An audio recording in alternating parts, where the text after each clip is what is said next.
Hey y'all, Wilson here. Thanks for joining me. You're going to love this today. We're making smoky El Pastor. I want to tell you what the difference is. Al Pastor is normally made in an oven, and it comes out flavorful that way, and you can go follow this recipe minus the oven aspect and come out with fantastic results. But we're going to throw it in the smoker. And what that'll do is it'll give it a nice smoky flavor to it. It really enhances the depths of the flavors. And I came up with this concept when I lived in West Texas, and I got to tell you, it is amazing. The flavors are fantastic. I want you to compare it to whatever you've ever had in a restaurant for El Pastor. I've never had anything as good in a restaurant as what we're going to make today. And I tell you, it will knock you down. Kind of like the time my friends and I had a few adult beverages back when we were younger, and we found ourselves sitting on the top of somebody's house and on chairs. And my cousin decided he was really excited to go grab another beer and kind of lean back as opposed to getting up. And well, hell, he slid all the way off the house in the backside of it in his chair. But credit, tip my hat to him. He held on to his beer as he went down like this the entire way. And although he called it a night, he did get up and walk it off. And hey, we're going to get to it, but we ain't falling off no damn roofs. So we're going to get the marinade put together for this first. So we're going to take our guajillo peppers that are dried, very dry, and we're going to rehydrate them in a bowl of warm water. I'm going to let them sit in there for like 15 minutes. Now you can basically slice these up, and you want to cut the stems off of them and get all the seeds out of it. I find it 10 times easier to do it once they're hydrated as opposed to being dehydrated.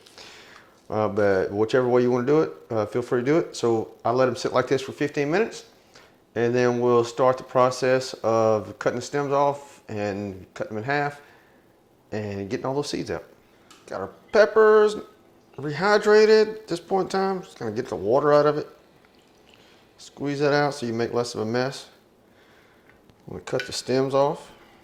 Don't want that part. And then we want to basically make sure we get all the seeds out. So the easiest way to do is kind of just to slice it just like so.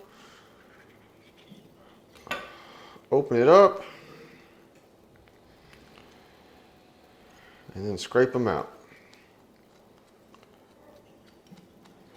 That's simple. I'm going to move on and get the rest of these done. Got our peppers here. So now we're going to put them into the blender. I find this to be the easiest way to really put all this together. And I'm all about doing things as simple as possible, which is what I'm trying to teach you. We got our achiote paste, 2 tablespoons of that. Got a tablespoon of sugar. We have a half a cup of pineapple juice. And then we've got our garlic. 8 cloves of garlic, going with minced. And then the last one is our chipotle peppers in an adobo sauce. So I'm just going to take this whole thing, get it, we're going to put it directly in there. Just like so. Now we're going to blend this up until it's all nice and creamy, and be back in a little bit. So we've got our marinade done. Now it's just time to slice this thing up in like 1/4 inch strips for how we're going to cook it.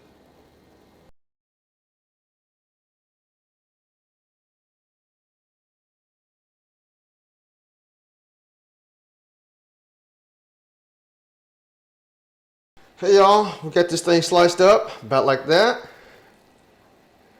Now what we're going to do now is transfer it into another container that we're going to use to marinate. Now whether that's a Ziploc bag for you or a Tupperware or whatever, basically you just kind of want to arrange this out just about like this. Get it all in there, and then we're going to cover this stuff up with our marinade we've got in the blender and just pour it over like that. So we're going to get all this stuff out of here, cover this thing up, let it go for at least 2 hours. In this case, I'm going to let it go for 24 hours because that just makes it that much damn better. All right, see you at the next step, y'all. Hey, so we've got our pork, we've got it sitting out, let it sit at room temperature for at least about an hour or so, just so it can be warmer. It won't go from the refrigerator directly into your oven or into your smoker. I'm getting ready to put it in the grill, and we're gonna let it go until like the edges kind of get crispy. Definitely, definitely want to make sure it's crispy because that's one of the key elements of this thing. And the same thing for the oven. Got it loaded up here for my setup. Most of the heat's going to be trapped at the very top because I got the damper closed. Got a lot of heat coming from the bottom. I want to keep this about 500 degrees and kind of act like a broiler with it. So you would basically put this on as your broiler in your oven if that's where you're cooking it at. And once again, just until it gets nice and charred and kind of crispy, that's what we're going for. Should take about 20, maybe 30 minutes. Depends on your setup. Let's see what we got. That's just what we're looking for. Crispiness on the edge. And we're going to bring them in, let them rest for about 5 or 10 minutes, and then start chopping them up. So once we get it chopped up, this is kind of like the texture we're looking for. A little black on the edges there, kind of crispiness going to it, while still juicy at the same time because it's very flavorful pulled pork. You can cut them in long strips or you can chop them up like this. It's whichever way you like it.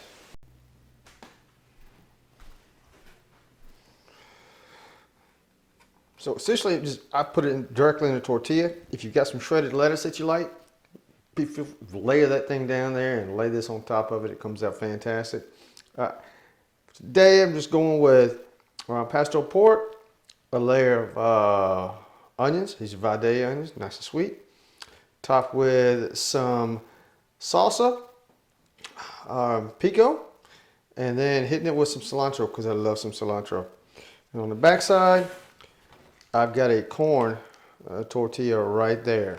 And now basically going to hit it with a little bit of a lime and give it some more goodness to it.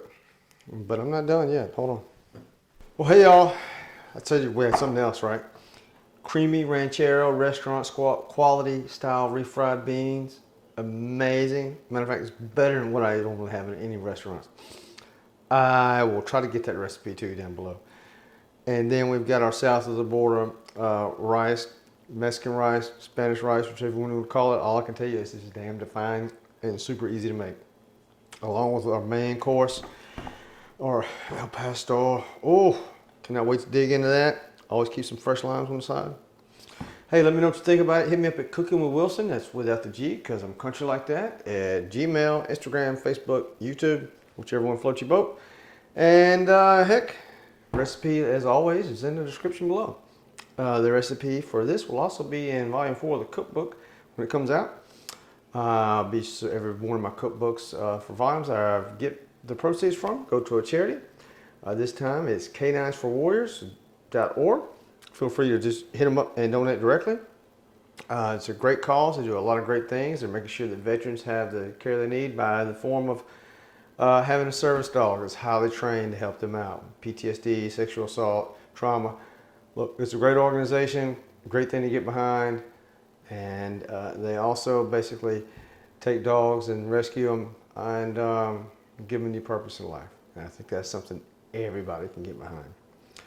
Let me know what you think about this and keep this one thing in mind. A life is kind of like a self-help journey. You're on your own, just like you're on your own in life. Right? Nobody coming to save you.